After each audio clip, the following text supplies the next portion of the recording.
বিদ্যুৎ আমাদের জীবনের একটা অবিচ্ছেদ্য অংশ, কিন্তু এই বিদ্যুৎ পাওয়ার প্ল্যান্ট থেকে শত শত মাইল পথ পাড়ি দিয়ে কিভাবে আমাদের বাড়ি পর্যন্ত পৌঁছায়, এর পেছনের অসাধারণ ইঞ্জিনিয়ারিংয়ের গল্পটাই আজকে আমরা জানব। আচ্ছা, একবার ভাবুন তো, আমাদের ঘরের দেয়ালে যে সকেটটা আছে ওটাতে প্লাগ লাগালেই আলো জ্বলে, ফ্যান ঘোরে, কিন্তু এই পাওয়ারটা আসছে কোথা থেকে? চলুন আমরা এই সাধারণ সকেট থেকেই যাত্রাটা উল্টো দিকে শুরু করি। একেবারে বিদ্যুতের উৎস মানে পাওয়ার প্ল্যান্ট পর্যন্ত এর পুরো রাস্তাটা একবার দেখে আসি। তো এই লম্বা যাত্রাপথের চ্যালেঞ্জগুলো ঠিকমতো বুঝতে হলে আগে আমাদের পুরো রাস্তাটা একবার চিনে নিতে হবে। আর সবচেয়ে গুরুত্বপূর্ণ বিষয় হলো দেখতে হবে যে কিভাবে ধাপে ধাপে ভোল্টেজ কমতে কমতে আমাদের ব্যবহার করার মতো পর্যায়ে আসে। দেখুন, এই যে ভোল্টেজ কমানোর ব্যাপারটা, এটা কিন্তু খুবই জরুরি। পাওয়ার প্ল্যান্টে যখন বিদ্যুৎ তৈরি হচ্ছে তখন এর ভোল্টেজ থাকে প্রায় 7,65,000 ভোল্ট।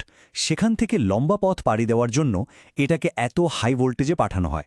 তারপর বিভিন্ন সাবস্টেশনের মধ্যে দিয়ে আস্তে আস্তে ধাপে ধাপে ভোল্টেজ কমতে থাকে, কমতে কমতে শেষ পর্যন্ত আমাদের বাড়িতে এসে পৌঁছায় মাত্র 220 ভোল্টে। কিন্তু এত বিশাল ভোল্টেজে বিদ্যুৎ পাঠানো তো আর মুখের কথা না, তাই না? এর পেছনে ইঞ্জিনিয়ারদের যে কত বড় বড় চ্যালেঞ্জ সামলাতে হয় সেটাই আমরা দেখব। চলুন এবার একটু জুম ইন করা যাক। এই যে বিশাল বিশাল পাওয়ার লাইন আমরা দেখি, এর ভেতরের ডিজাইনটা কিন্তু ইঞ্জিনিয়ারিংয়ের এক দারুণ উদাহরণ। আচ্ছা, একটা প্রশ্ন মাথায় আসতেই পারে, তাই না? পাওয়ার লাইনগুলো একটা মোটা সলিড তারের বদলে অনেকগুলো ছোট ছোট তার পেঁচিয়ে কেন বানানো হয়? সাধারণ জ্ঞানে তো মনে হয় একটা মাত্র মোটা তার বুঝি বেশি মজবুত হতো, কিন্তু এর পেছনে একটা খুব মজার বিজ্ঞান আছে। এর কারণটা হলো, যখন উচ্চ ভোল্টেজের এসি কারেন্ট একটা মোটা নিরেট তারের মধ্যে দিয়ে যায়, তখন কারেন্টের বেশিরভাগটাই তারের বাইরের পৃষ্ঠ মানে সারফেস দিয়ে যেতে চায়। ভেতরের অংশটা প্রায় খালি পড়ে থাকে, ব্যবহারই হয় না, উল্টো গরম হয়ে পাওয়ার লস করে। কিন্তু যখন অনেকগুলো ছোট তার একসাথে পেঁচিয়ে দেওয়া হয়, তখন কারেন্ট অনেক বেশি জায়গা পায় এবং প্রায় সমানভাবে ভাগ হয়ে যেতে পারে। এতে পাওয়ার লসও কমে, তারও কম গরম হয়।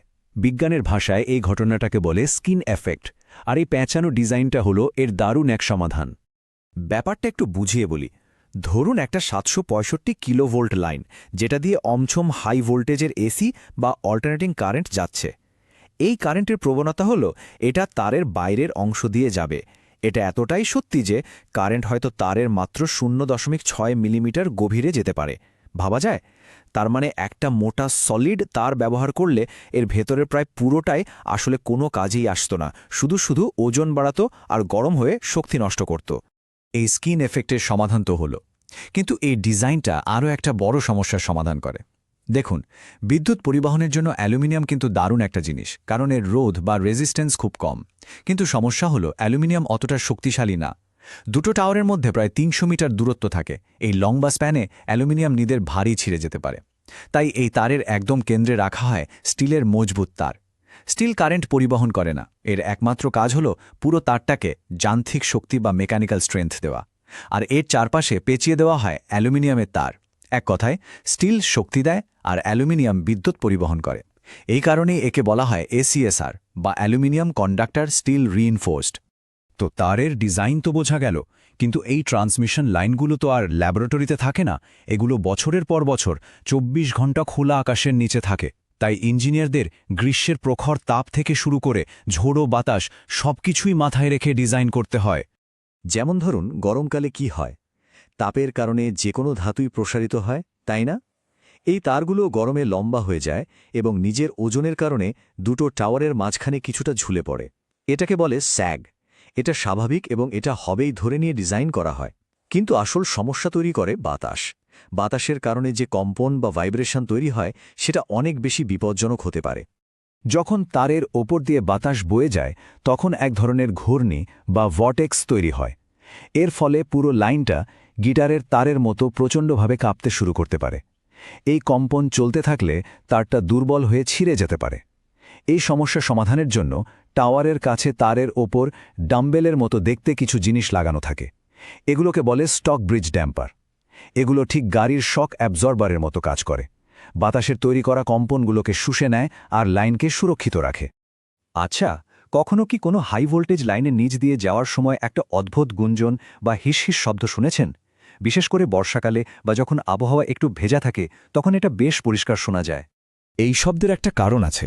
দেখুন, যেখানে কন্ডাক্টর বা তারগুলোকে কেটে ইনসুলেটরের সাথে জোড়া লাগানো হয় সেখানে কিছু ধারালো প্রান্ত বা শার্প এজ তৈরি হয়।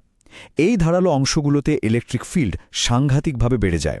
এর ফলে চারপাশের বাতাস আয়নিত হয়ে যায় এবং বিদ্যুৎ আক্ষরিক অর্থেই বাতাসে লিক করতে শুরু করে। এই লিক হওয়া বিদ্যুৎটাই আমরা হালকা নীল আভা আর ওই হিসির শব্দ হিসেবে দেখি বা শুনি। এটা কিন্তু শুধু শব্দ বা আলো নয়, এটা একটা মারাত্মক পাওয়ার লস, যার নাম করোনা ডিসচার্জ। এর সমাধানটাও কিন্তু খুব সহজ আর অসাধারণ। এই ধারালো প্রান্তগুলোর চারপাশে একটা মসৃণ গোল রিং লাগিয়ে দেওয়া হয়। এগুলোকে বলে করোনা রিং।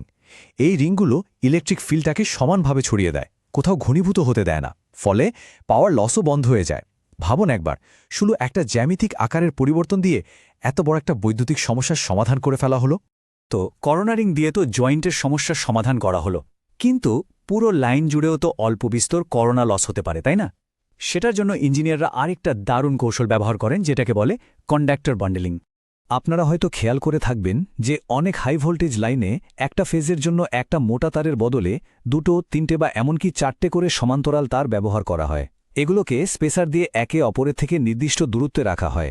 এর কারণ হল, যখন একাধিক তার একসাথে ব্যবহার করা হয় তখন লাইনের কার্যকর ব্যাসার্ধ বা ইফেক্টিভ রেডিয়াস বেড়ে যায়। এর ফলে সারফেসের ওপর ইলেকট্রিক ফিল্ডের চাপ কমে আসে এবং করোনা লসও অনেক কমে যায়। এই কারণেই এই বান্ডেলিং করা হয়।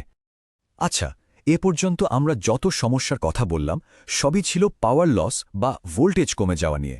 কিন্তু এবার এমন একটা অদ্ভুত সমস্যার কথা বলবো যেটা শুনলে অবাক হতে হয়।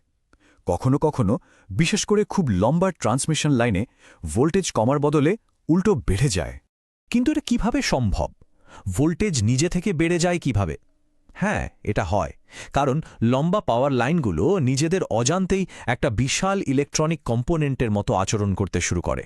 ব্যাপারটা হলো, পাওয়ার লাইনটা একটা কন্ডাক্টিভ প্লেটের মতো কাজ করে, আর আমাদের পায়ের নিচের মাটি আরেকটা কন্ডাক্টিভ প্লেটের মতো। আর এই দুটোর মাঝখানের বাতাসটা কাজ করে ইনসুলেটর বা অন্তরক হিসেবে। এ পুরো সেটআপটা মিলে একটা বিশাল ক্যাপাসিটর তৈরি করে ফেলে। এই অনিচ্ছাকৃত ক্যাপাসিটরটা এক ধরনের পাওয়ার তৈরি করে, যাকে বলে রিঅ্যাক্টিভ পাওয়ার। এই পাওয়ারটা ভোল্টেজকে বাড়িয়ে দেয়। আর এই ভোল্টেজ বেড়ে যাওয়াটা, বিশেষ করে যখন লাইনের লোড কম থাকে, তখন রিসিভিং এন্ডের যন্ত্রপাতের জন্য খুবই বিপজ্জনক হতে পারে। তাহলে ইঞ্জিনিয়াররা এই সমস্যা কিভাবে সামলান? তাদের কাছে দুটো অস্ত্র আছে।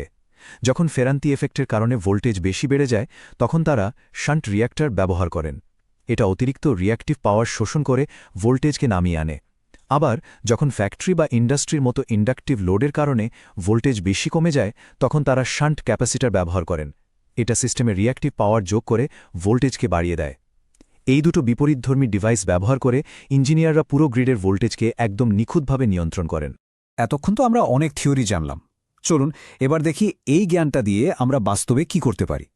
কারণ এই বিষয়গুলো একবার বুঝে গেলে এরপর যখনই কোনো ট্রান্সমিশন টাওয়ার দেখবেন তখন আপনিও এর ভেতরের গল্পটা পড়তে পারবেন।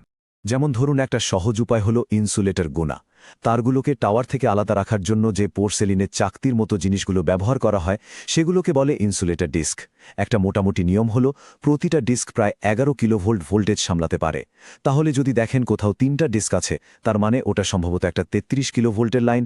আর যদি 10-12টা ডিস্ক থাকে তাহলে বুঝবেন ওটা একটা হাই ভোল্টেজ 132 কিলোভোল্টের লাইন। আরেকটা মজার জিনিস, অনেক সময় দেখবেন পাওয়ার লাইনে বড় বড় রঙিন বল ঝোলানো থাকে। এগুলো কি জানেন? এগুলো হলো এরিয়েল মার্কার বল। এগুলোর সাথে বিদ্যুতের কোনো সম্পর্কই নেই। এগুলো লাগানো হয় নিচু দিয়ে উড়ে যাওয়া প্লেন বা হেলিকপ্টারের পাইলটদের সুবিধার জন্য, যাতে তারা সহজেই তারগুলোকে দেখতে পায়, বিশেষ করে এয়ারপোর্টের কাছাকাছি এলাকায়। ব্যাপারটা খুব ইন্টারেস্টিং, তাই না?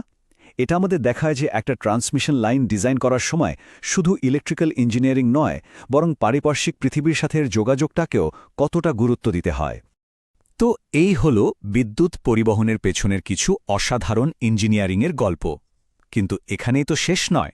আমাদের পৃথিবীতে বিদ্যুতের চাহিদা দিন দিন বাড়ছে, কিন্তু নতুন টাওয়ার বসানোর জন্য জমিও কমে আসছে। তাহলে প্রশ্ন হল, ভবিষ্যতে ট্রান্সমিশন লাইনগুলো দেখতে কেমন হবে? আমাদের এই পৃথিবীকে শক্তি যোগানোর জন্য যে অদৃশ্য ইঞ্জিনিয়ারিং কাজ করে চলেছে তার ভবিষ্যৎ নিয়ে ভাবাটা কিন্তু এখন খুবই জরুরি।